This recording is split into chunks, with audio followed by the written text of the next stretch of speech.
Well, it's ARK. It's come to be expected by this point, right, with every map, and Lost Colony is no exception to this rule. It's now delayed until 8 PM PT on all platforms, and if you're interested, that converts to 3 PM over in Eastern Australia and 4 AM for people like us over in the UK. Another wonderful launch time for us once again.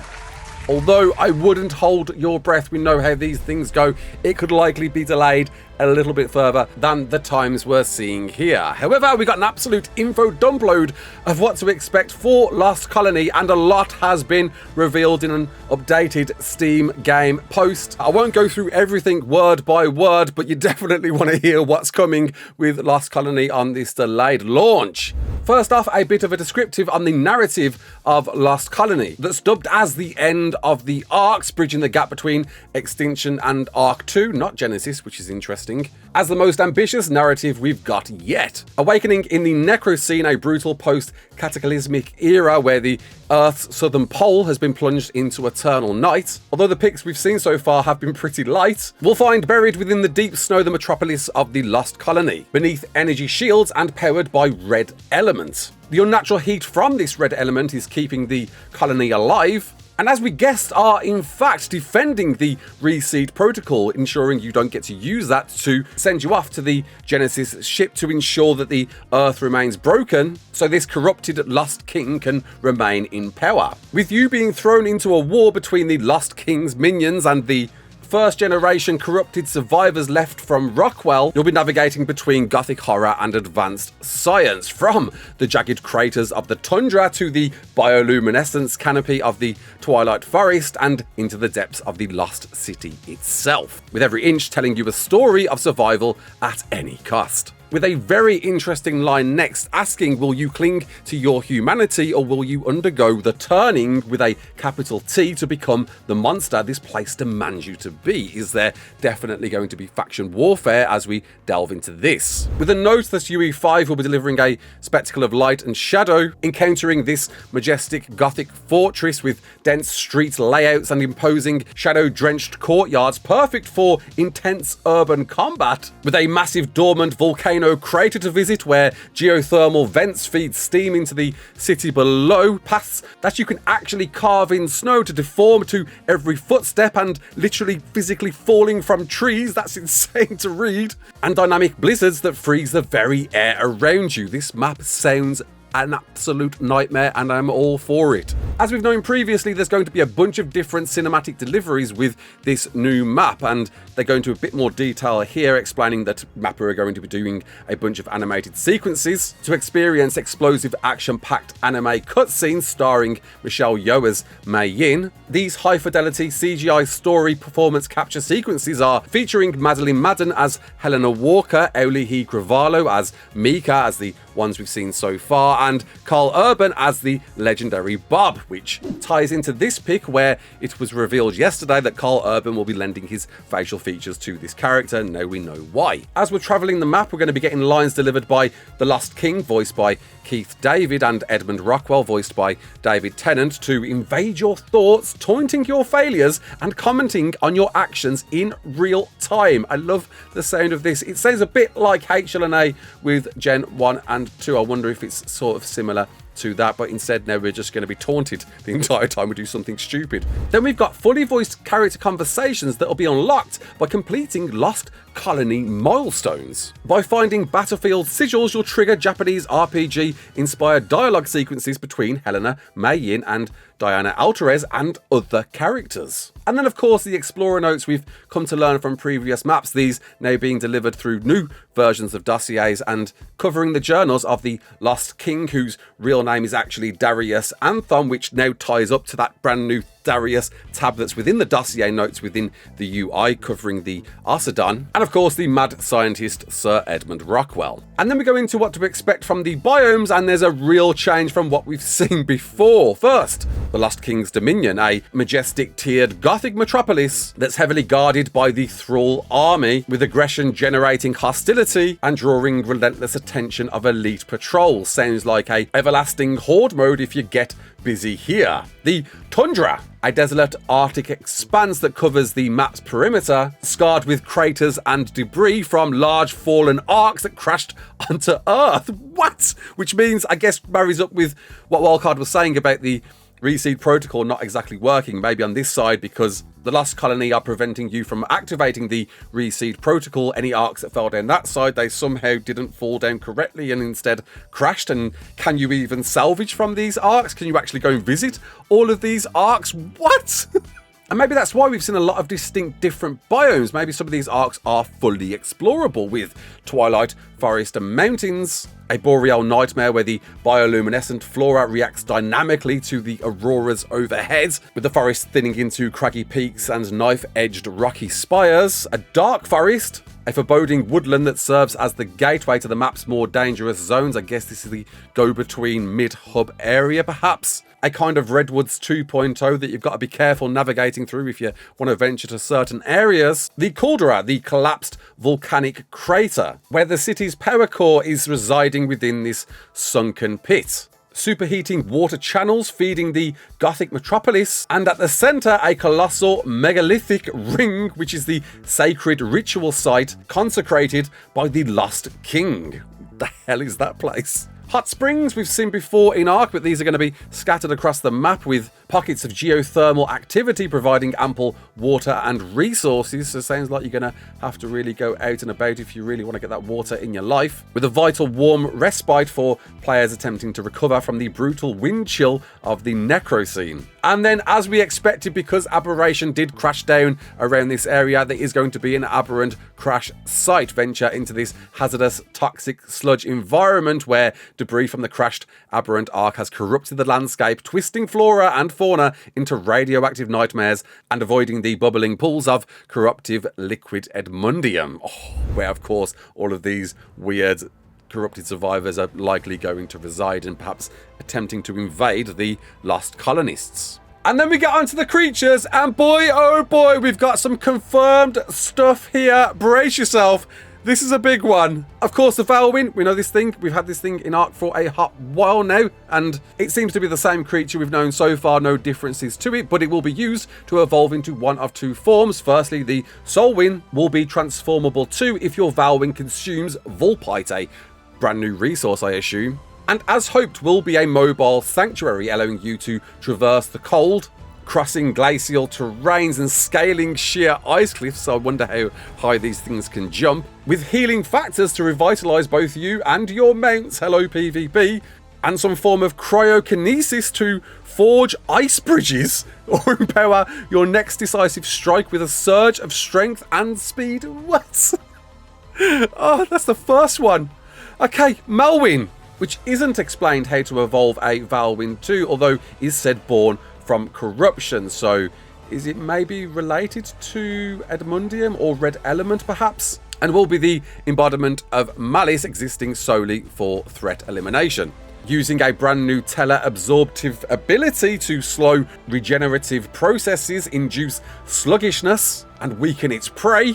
Instead of being able to climb or forge ice bridges like the Soulwyn, this one instead slides across frozen wastes, vanishing and striking from afar with potent teleportation. It does feel like, yeah, this is going to be the tankier one of the two, but still with some mobile sort of abilities on top. Of course, the Octodon that we've had in ARK for a short minute is going to be weaponizing the Antarctic, offering the same abilities that we've known from the iteration we've got so far, but of course with breeding now enabled on this map, with of course the spawns as well being moved exclusively to Lost Colony. You won't be able to tame these anywhere else anymore.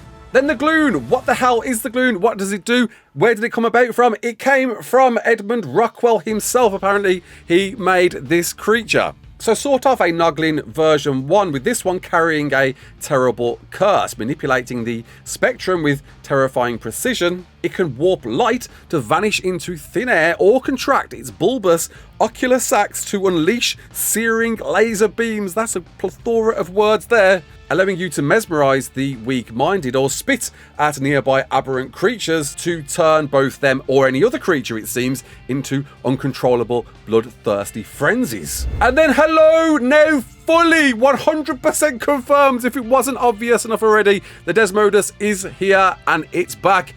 And it makes sense, of course, with this map and the theming with vampires and all that jazz. It's returning, and of course with it, its echolocation, its ability to latch onto cavern walls, and hello, Sanguine Elixir. It's back, baby, for all of those taming and imprint boosts you're gonna love. And then a big one that was always going to be coming to ARK at some point, and we thought we saw it in the trailer in the previous video, and here it is completely confirmed. Garuga's Cryolophosaurus, which is an absolutely wonderful creature. If you haven't checked that out before, it's fitting to this map, having a lot of frozen based abilities and some very cool torpor abilities up its sleeve. Is it going to continue to use these? Let's read on. And it sounds like it does, with you slurping up snow or water to fuel its biological cannon, which basically inflicts large amounts of torpor. We tested this thing way back in ASE. We was knocking out gigas with this thing, I tell you what. And Wildcard explained you will be able to sedate heavy targets. It's definitely coming.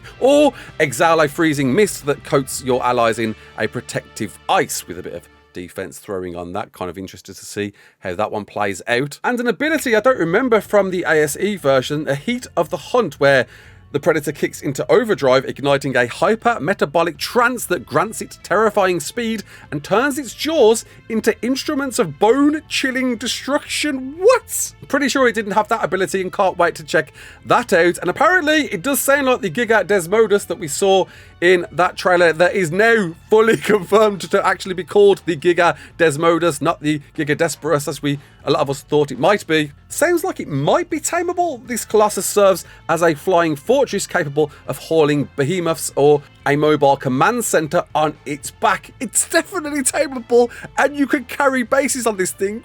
What? Dominating the battlefield by raining down red element infused blood to decimate foes from afar, or delivering a devastating tail execution to anyone foolish enough to challenge its reign. It certainly sounds like this to be a tameable creature, and my word, I thought, man, like, as a boss, fair enough, I'm down with that. I think we could tame this thing. It's insane. Imagine it with a base on its back. And then we've got the giant Eastern Draconis Uraliax that you'll need to prove your worth to this by hatching it from its chrysalis. And then when mastered, able to warp reality to protect, heal, and levitate allies. What?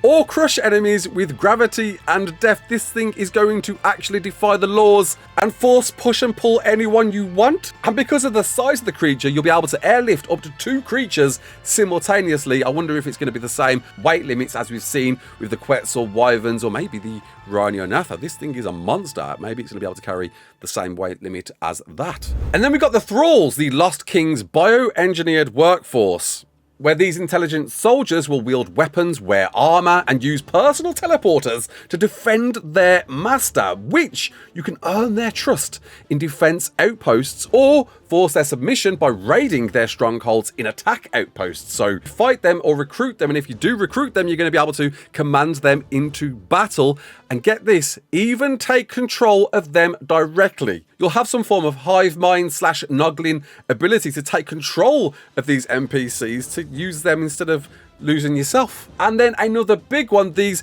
recruited thralls will be able to be used for any essential management tasks such as resource harvesting or base maintenance. We of course are looking at the survivor mate and hoping it ain't going to be like that. Is it going to be a well more advanced version of that? Are they actually going to be doing some real Palworld like stuff in your base? I'm very excited. And how many of these can we recruit at once? This is fascinating to see how in-depth this is going to go. With the following, I'm guessing won't be tameable. I don't know, I don't get the impression they will be, but gargoyles that you can harvest at your peril, and disturbing them awakens a relentless monstrosity, which clues up into that Rex shot we saw within that leaked, or not leaked anymore, trailer. The neophytes, which are feral bat-like abominations that stand as tall as a Gigantopithecus, acting as the city's antibodies that descend from the shadows to purge anyone generating hostility. So there's going to be some like fear mode with this thing. So if you start getting aggressive, these things are going to start flying out from the shadows to take you on. I guess maybe a bit like the Summoner, a bit more of an advanced version of that. And apparently undefeatable, with these monsters possessing a mutated hide, nearly immune to creature attacks. forcing you to take them on foot with your own weapons and face them blade to claw.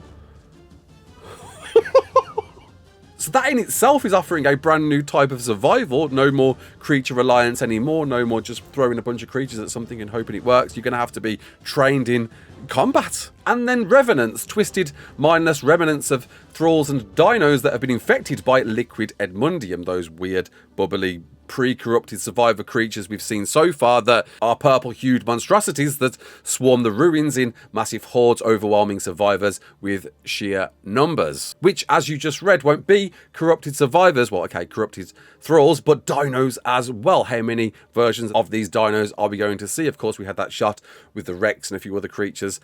I guess we'll find out when we get to visit that area. And then the description goes into more detail on these thralls and what to expect exactly from these. So, there does appear to be a trust system with the king's soldiers by defending them against the revenant hordes in these defense outposts. Or fight them if you prefer instead. But it seems like whatever way you take on these outposts, I guess they're going to be different outposts, there's defense versions and attack ones, you will be able to still recruit soldiers from these and them able to be ranked up, leveled up like any other elite creature. With you able to set them into distinct behaviours, a guard mode to patrol and defend your perimeter, a logistics mode to automatically sort and organise your base inventory. So is it a bit like the survivor mate still, or are we going a bit more advanced with that one? Or a harvest mode to gather specific resources whilst you explore. Will it be though if you're in render or not? That's the big one. That was the problem with survivor mate. Are we going to find a way to push beyond that so they actually do continue to harvest even if you're not in render of your base? And then this is just mind-blowing, the ability to completely possess any of your thralls via a neural link with no limits on range or duration. Are these going to act exactly like survivors when you take control of them? Well, you can use their expendable lives to scout lethal territory or equip them with your own high-tier weaponry to turn the tide of battle.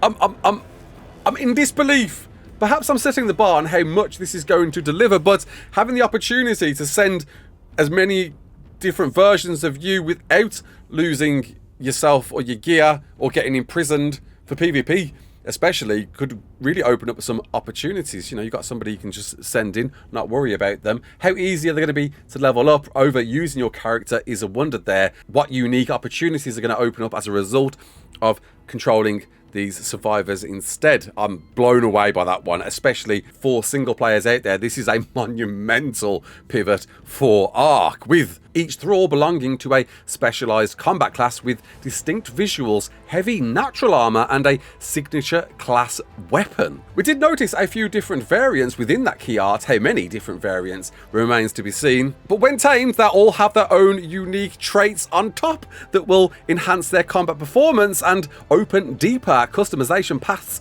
for your inventory. What? And then just to seal the deal, you can also turn these into beast riders, not just being on foot, trained for war. You'll be able to order these elite enforcers to seize the reins of your beasts, transforming primal creatures into disciplined war machines piloted by cold, calculating executioners.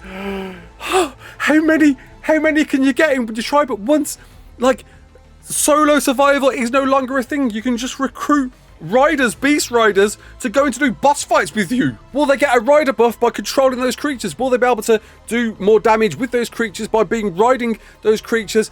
Oh, my mind's expanding on the possibilities on NPCs riding creatures on your behalf. What more can you do? Taking on bases. If you were solo, you can just send an NPC in front of you and say, "Hey, you tank for me, son, whilst I go and push with a rocket." There's so many possibilities with this. This is blowing my mind. With a seemingly new skill tree called the Beast Master skill tree to unlock passive buffs with definitely brand new skills here. Husks, Resilience and Violence Made Manifest, which boosts the damage and defense of every thrall you command. I'm hyped. And then the weapons, structures and cosmetics, and they're all here. Wow, oh wow, more than we thought. The list is extensive. First off, the obviously now pretty much all but confirmed fabricated crossbow will be joining. That will be able to offer you the opportunity to slot in every bolt, arrow and harpoon projectile in a high-tech twist that will switch between classic mode for standard fire or sniper mode for long-range takedowns or shotgun mode. Oh, I'm hyped, man. And then this tech spear that we've seen in a few picks up until this point will be the ultimate melee range hybrid to master the flow of combat with a blink dash to evade damage or teleport straight to your thrown weapon.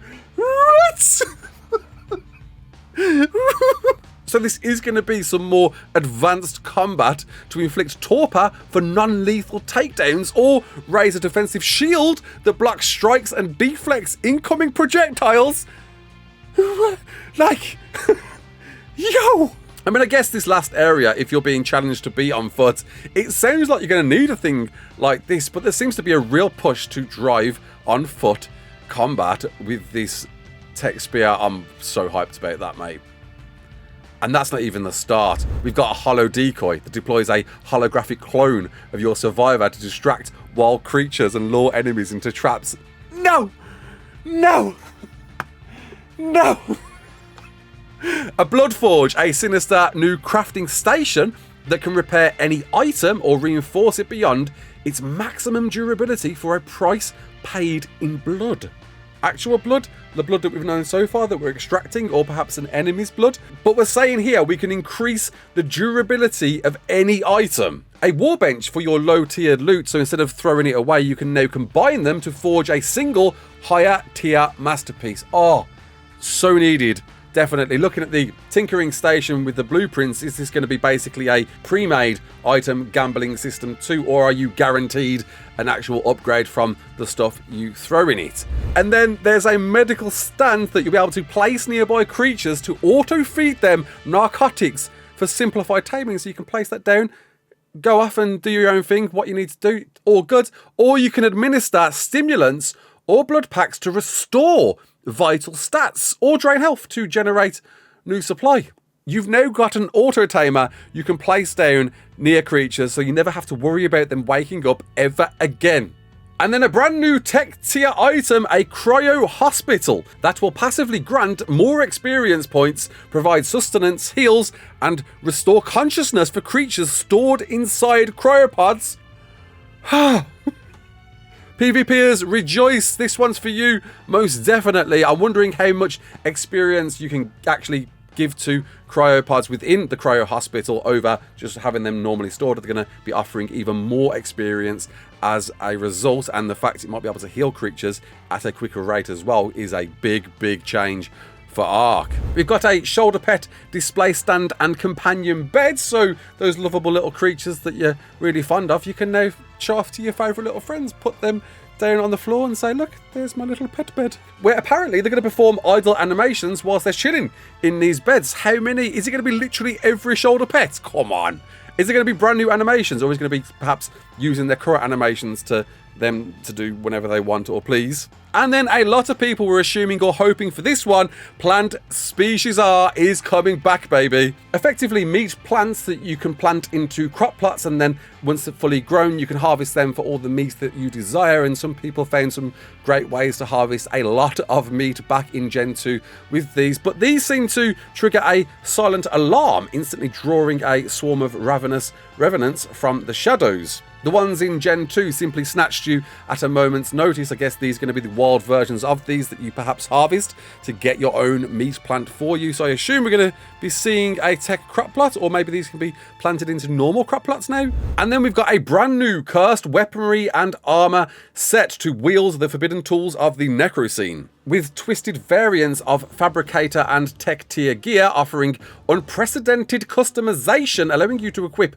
2 equipment traits simultaneously with further lethality unlocked via the skill tree. So essentially the trait systems that you've seen hopefully from Extinction, you can now equip 2 of those to any item you want. However, requiring a sacrifice where these corrupted instruments cannot be repaired by standard means, instead regenerating slowly over time. Or demanding a blood sacrifice at the sinister Blood Forge.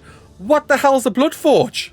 Then, of course, the tech bunker returns that we've already had with the Lost Colony content prior to this, as well as the base template system that we've been playing with so far. And apparently there's meant to be a bunch of new templates being added that's been created by the community. I don't know whether that's been added yet or not. And then this brand new Arctic armor set to be able to traverse the tundra with unhindered agility. Essentially a light fur set that provides the same vital insulation as heavy fur, but without that crushing weight. That's great to hear. With an apparent stamina buff surge to anyone who's wearing the full set, which is wild. That's something we haven't seen since like Ducks, where you wear a full set and you're granted bonus benefits to having that. Is that going to apply to every armor set following this, or is it going to simply be locked to Arctic armor? New Thrall themed armor and weapon skins to outfit your tames with regimented Thrall saddles, or vanish into the whiteout with the tactical snow ghillie.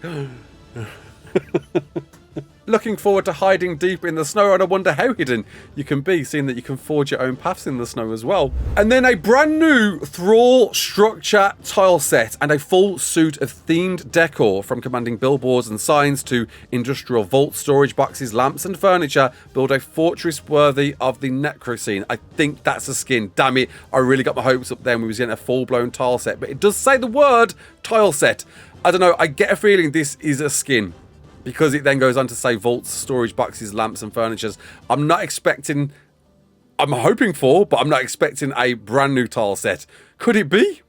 Maybe? The wording's a bit clever with this to possibly be simply a skin, not too sure. And seeing that it's right at the end of this list, I would imagine it is possibly maybe a skin. Still pretty cool, can't wait to see it. And then it seems to be that the campaign is going to be completely fleshed out from simply being an explorable map, with the devs explaining to expand the endgame with outpost missions, where these dynamic encounters will be more than just battles. An allegiance system where you could prove your loyalty to the crown with these defense outposts standing shoulder to shoulder with the Lost King's thralls. And in doing so, earns the king's favour, lowering his army's hostility towards you. So there is going to be a trust system. What? With the Lost King offering new voice lines to guide you as you move through the shadows. Or choosing defiance on these attack outposts. You'll be fighting Thrall legions, destroying their structures, doing actual raids on PvE, what the hell, and looting king's stockpiles to fuel your rebellion, with resource caches to find out in the open field by claiming valuable supply drops. But before the hordes and wild creatures overrun them, so I'm guessing a bit like OSDs, but very differently far removed from those. And then an extension on the skill tree and milestone system that we've had so far in ARK as part of the pre-order pack. This one now offering a Wayfarer path to master skills like temporal retreats to rewind your position, bloodlust to gain speed on kills, or siphoning rounds to heal yourself in a firefight, or choose the Beastmaster path to forge a blood bond with your tame, sacrifice your own HP to frenzy your mount with sacrificial power, summon spirit beasts to fight by your side, or to empower your possessed thralls with Husk's resilience, and then a utility path to master the environment using a wisp of industry to construct complex fortifications in hard-to-reach places, cold-blooded to extend spore timers, or the returning Midas touch to turn resources into gold for massive yields. Is it going to work now? This seems so extensive as you upgrade yourself, your skills and abilities to march to the throne, to take on the Lost King's palace looming over the city, conquering dynamic outposts missions to weaken the king's grip on the realm. So you literally, I think you have to do these in order to get to that last area. As you dismantle his defenses and secure these sigils, the gates to the citadel will open. Zelda is here in ARK. There it is. It's right there in some form or other, as we possibly thought it might do. But the king is not only the nemesis waiting for you in the dark. Hello, Mei Yin.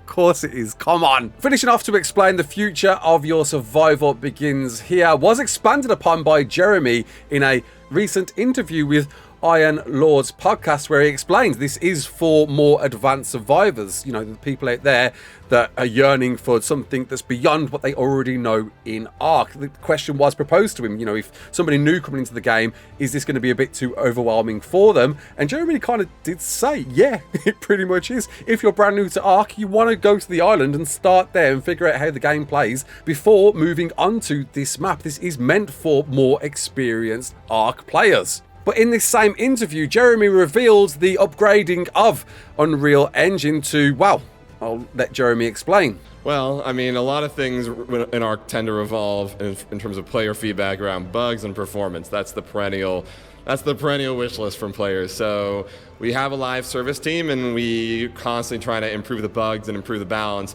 Performance is more challenging in a way because a lot of it's dependent on the technology that we use, which is Unreal Engine 5. So the good news is Epic themselves, the creators of Unreal Engine over time, add a lot of features to the technology that improve its performance on people's computers. So we are basically constantly trying to upgrade the engine to the latest version to get the performance improvements that Epic has themselves added. And we're actually still a few versions behind their latest stuff. So they've just released like Unreal Engine 5.7. We're still on 5.5. And the latest one adds a bunch more performance improvements. So our plan is in Q1 next year, right around March, April, we're going to release our Unreal Engine 5.7 upgrade. That's going to boost the performance a lot. Like there's a lot of features there that are really going to make it run better on people's computers and even on the gaming consoles, Xbox and PlayStation. So performance and bugs. And there we have it, arriving a bit earlier than expected. The 5.5 upgrades, well, took a long time to arrive. I wonder if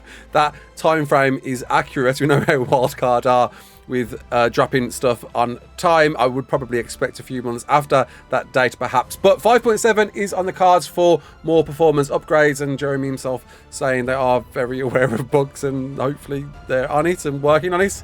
And it's worth noting, Iron Lords actually got to interview the CEO of Snail Games. Now, think what you will, but the translation of this interview certainly offered some promising future for ARK, with it feeling like there was suggesting to give more creative control back to Wildcard. I imagine after the blunder that was Aquatica earlier this year, some conversations took place, and yeah, I mean, obviously they've got their own agendas and ideas, and I can't wait to see what their cryptocurrency is going to do, but it hopefully spells a more Wildcard protected IP for the future, and the future is bright. We covered all of these in the last previous video, but here's some more detailed logos for you to take a bit of eye candy look at, and with some very distinct differences in fonts and aesthetics. I'm really wondering if we're going to see some giant collaboration, looking at that Dragantopia font especially. Hello, how to train your dragon. And Atlantis font looks a bit similar to Atlas, doesn't it? Okay, delayed. Sucks to be delayed, and it really sucks for me at that time. I kind of hope it's going to get delayed a little bit more. I'm really sorry, folks out there, but you know, that's kind of how I feel. It's a terrible time for me. We'll see what happens. I'll be obviously there streaming it day one, and very, very excited to cover it. Can't wait to check this out. This is a heck of a lot of content, way more than I was expecting. Looking forward to it. Are you looking forward to it? Comment below. Let me know. Until the next one, my name's Raasclark. Don't forget to like, share, and subscribe, and as always,